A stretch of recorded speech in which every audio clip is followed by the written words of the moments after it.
Praise the Lord. 1 ശമൂവേൽ പ്രവാചകന്റെ പുസ്തകം 29-ാം അധ്യായം 1 മുതൽ 11 വരെയുള്ള തിരുവചനങ്ങൾ. എന്നാൽ ഫെലിസ്ത്യർ തങ്ങളുടെ സേനകളെയെല്ലാം അഫേക്കിൽ ഒന്നിച്ചുകൂട്ടി ഇസ്രായേലിൽ ഉള്ള ഉറവിനരികെ പാളയമിറങ്ങി. അപ്പോൾ ഫെലിസ്ത്യ പ്രഭുക്കന്മാർ 100-100ആയും 1000-1000ആയും കടന്നു. എന്നാൽ ദാവീദും അവന്റെ ആളുകളും പിൻപടയിൽ ആക്കീഷിനോട് കൂടെ കടന്നു.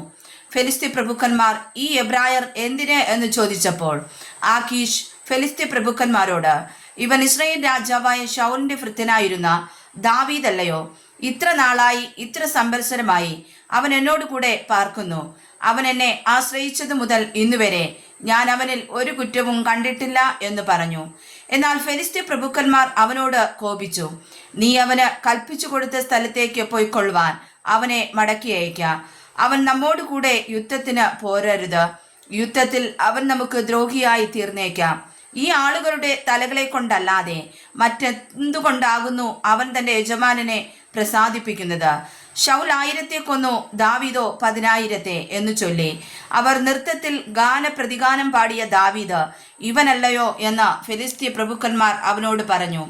എന്നാറെ ആക്കീഷ് ദാവീദിനെ വിളിച്ച് അവനോട്, യഹോവയാണ് നീ പരമാർത്ഥിയും പാളയത്തിൽ എന്നോട് കൂടെയുള്ള നിന്റെ ഗമന ആഗമനങ്ങൾ എനിക്ക് ബോധിച്ചതുമാകുന്നു. നീ എൻ്റെ അടുക്കൽ വന്ന നാൾ മുതൽ ഇന്നുവരെയും ഞാൻ നിന്നിൽ ഒരു ദോഷവും കണ്ടിട്ടില്ല. എന്നാൽ പ്രഭുക്കന്മാർക്ക് നിന്നെ ഇഷ്ടമല്ല. ആകയാൽ നീ ചെയ്യുന്നത് ഫെലിസ്ത്യ പ്രഭുക്കന്മാർക്ക് അനിഷ്ടമായി തോന്നാതിരിക്കേണ്ടതിന് സമാധാനത്തോടെ മടങ്ങിപ്പോയിക്കൊള്ളുക എന്ന് പറഞ്ഞു. ദാവീദ് ആകീഷിനോട്, എന്നാൽ ഞാൻ എന്തു ചെയ്തു?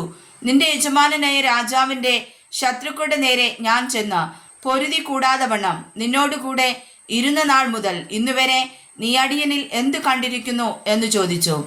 ആകീഷ് ദാവീദിനോട്, എനിക്കറിയാം, എനിക്ക് നിന്നെ ഒരു ദൈവദൂതനെ പോലെ ബോധിച്ചിരിക്കുന്നു. എന്നാൽ ഫെലിസ്ത്യ പ്രഭുക്കന്മാർ അവൻ ഞങ്ങളോട് കൂടെ യുദ്ധത്തിന് പോരരുത് എന്ന് പറഞ്ഞിരിക്കുന്നു. ആകയാൽ നിന്നോട് കൂടെ വന്നിരിക്കുന്ന നിന്റെ യജമാനന്റെ ഭൃത്യന്മാരുമായി നന്നാ രാവിലെ എഴുന്നേറ്റുകൊള്ളുക.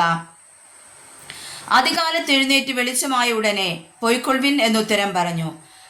ഇങ്ങനെ ദാവീദും അവന്റെ ആളുകളും ഫെലിസ്ത്യ ദേശത്തേക്ക് മടങ്ങിപ്പോകുവാൻ രാവിലെ എഴുന്നേറ്റു. ഫെലിസ്ത്യരോ ഇസ്രായേലിലേക്ക് പോയി.